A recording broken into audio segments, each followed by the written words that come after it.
আবার তুমি প্রস্রাব করে দিলা, আবার পরিষ্কার করেছে, আবার পায়খানা করে দিলা। তোমার মা বিরক্ত বোধ করে নাই, বারবার পরিষ্কার কইরা তুমি সন্তানকে কোলে তুইলা নিস।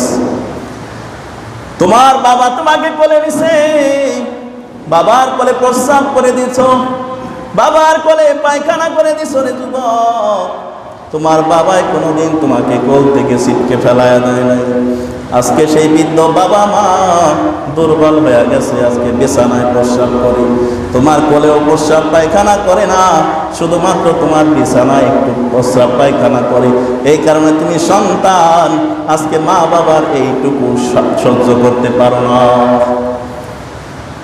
পিছনের দিকে তাকাইতে হবে যে মা বাবার কি অবদান আমার আপনার প্রতি ছিল। পিছনের দিকে লক্ষ্য করলে এখন আর বাপ মার ব্যবহারে আমাদের কষ্ট লাগার কথা না।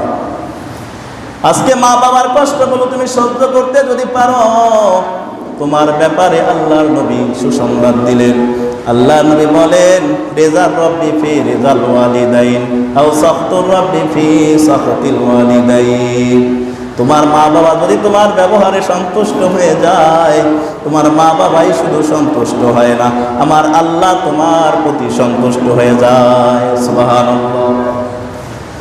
মা বাবাকে খুশি করতে পারলে আল্লাহ ডাইরেক্ট খুশি হয়ে যায়।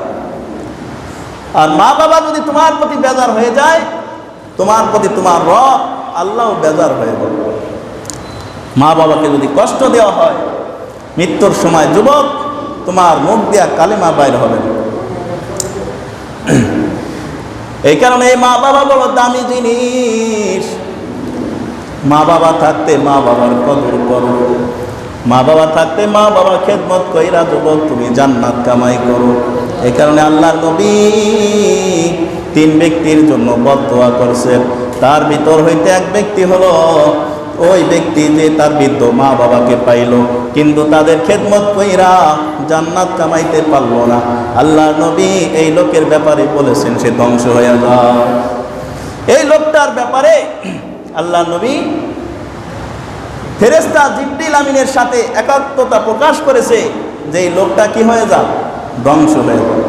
যারা বৃদ্ধ বা বাবাকে পাওয়ার পরেও খেদমত করে জান্নাত কামাই করতে পারলো না, এরকম কপাল পোড়া সন্তান, এদের জন্য নবীজি বদদোয়া করে গেছে। মুআল্লিমুল মালাইকা ফেরেশতাদের সর্দার জিবরিল আমিনও এদের জন্য বদদোয়া করেছে।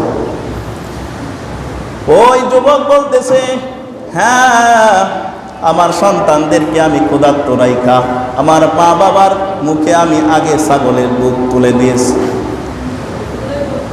এখন বলতেছে ভাই তাহলে তোমার এই আমলটা দিয়ে তুমি দোয়া করো।